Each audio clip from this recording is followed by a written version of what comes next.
Nebraska fans have like the most curiosity about is like what Bo was actually like, right? Because we see the exterior, we see the sideline rants, we see, you know, being surly with reporters and little scrums. We sometimes hear leaked audio tapes and whatever. Like, what was playing for Bo actually like? Because it seemed like the love he had in the locker room versus how people felt about him outside the locker room was maybe one of the biggest disparities I've ever seen. Like, it was kind of crazy. It was huge, right? Like, I'll preface this with, like, I don't think Bo did himself favors. You know? Like, with the way he acted. Image, with the image, with the media.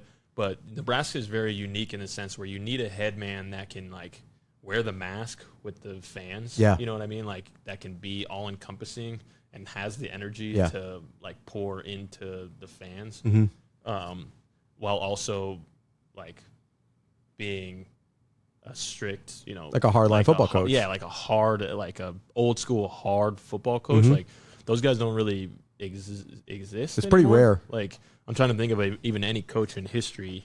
I guess I mean, like, but like T.O. wasn't like. It wasn't like a yeller. It wasn't like a yeller, like a hard. Like Belichick? Belichick, maybe? Yeah. Like, kind of, but Belichick's. Harbaugh kind of seems. Yeah, both the Harbaughs seem pretty old school. A little bit. But Bo was like a no-nonsense kind of guy. So, like, if he, you know, when the media is saying stuff that he doesn't like, and, like, he's not the kind of guy that's going to shy away from that. Right? Yeah. Like, have you ever been to Youngstown, Ohio? I have not. I don't plan to go. Let me tell you, folks, these people don't mess around up there. I'm telling you right now. It's a hardened type of human that comes out of Youngstown. Yes. So I recognize, like, the like how he came off. Yeah, like like the appearances of it. However, like, there was no one that was more in our backyard, like, cared about his guys more. Yeah. Right? Like, now, if you this might, right, wrong, or indifferent, if you weren't bought into our program and a part of, like, our group, and we knew, like, it's easy to tell the guys that weren't. Yeah. I could see how you could feel very jaded. Yeah. You know what I mean? And that you're not cared for because, to put it simply, we didn't care about you.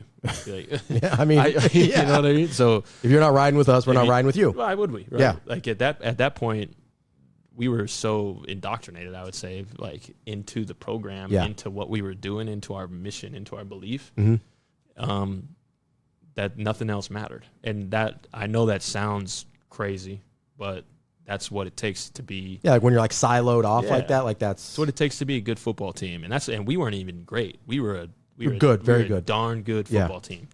You weren't going to roll your helmets out there and just beat us. Yeah, like, we were a good football team. We were tough. We played hard, and, you know, did we lose big games? Absolutely. I'm not going to sit up here and pretend like we were one of the, you know, Huskers all-time greats, but I think we played football the right way, and on top of that, we had dang good young men. Yeah.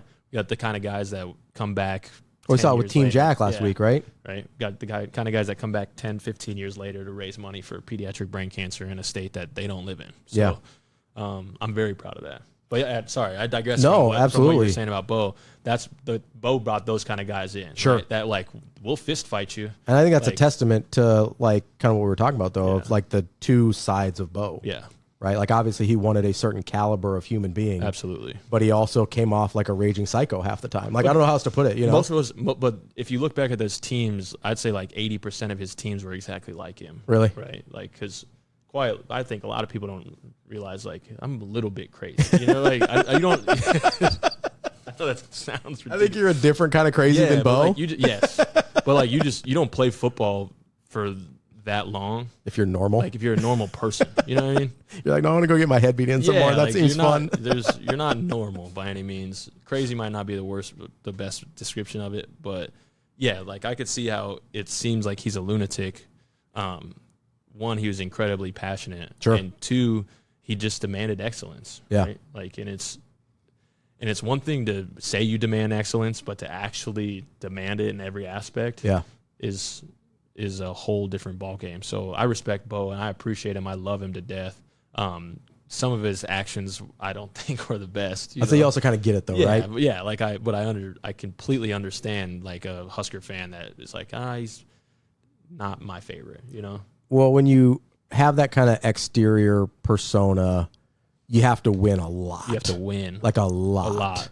Like Saban levels of winning to kind of. Well, you can't lose back-to-back Big 12 championships and then get blown out in the 2012 Big 10 championship. Yeah, right. Like it just can't happen. Think how different the narrative, not only around Bo, but around Husker football is. Right? If you even get one of those, if one of them, but I mean, we had 09 and 10. Yeah, I mean, you had Oklahoma in the bag. Right. I mean, Texas too. I don't want to say we had, but like it's hard not to win a game when your defensive tackle is just dominating just wrecking everything. When your D tackle's playing the greatest game of football anybody's ever seen. Yeah. You know? So, shout out, 93. You're a monster. Yeah, so. The narrative around. Those, Oklahoma, he gets more leeway too, right? Yeah. You're up 17-3 or something. Yeah, 3 scores, I think, on Oklahoma at one point. At halftime. Right? So you've got, he gets way more leeway with his exterior behavior if he gets one of those, right? I do think it's. I call Nebraska one of those run for governor jobs. Like you almost have to be part politician to be the head. Well, you have to be the football coach part too, right? Yeah, but part of you has to be it's like Texas, Bama. Blue Bloods, Nebraska. Like some of these places, you have to be basically out there shaking hands, kissing babies as much as you are doing the football stuff. But you're the highest paid. Yeah, you're the highest paid official in the entire state. Yeah.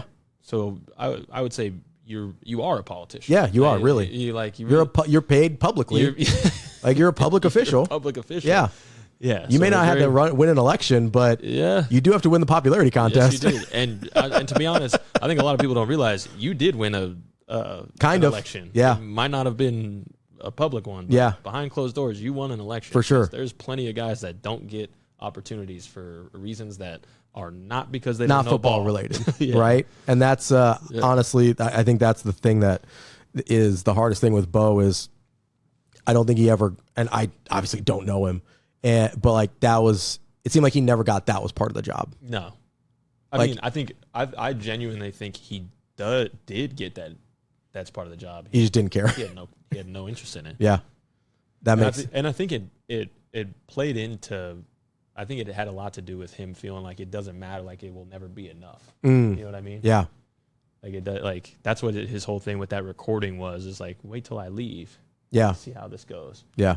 It wasn't. I never took that as a pompous I'm so great. Whatever. So great. Yeah. That's not the kind of guy Bo is. But he's also not the kind of guy that believes that he's not lacks confidence. Yeah. You know what I mean? I mean, you can't in that job. You can't. So I think his whole thing was.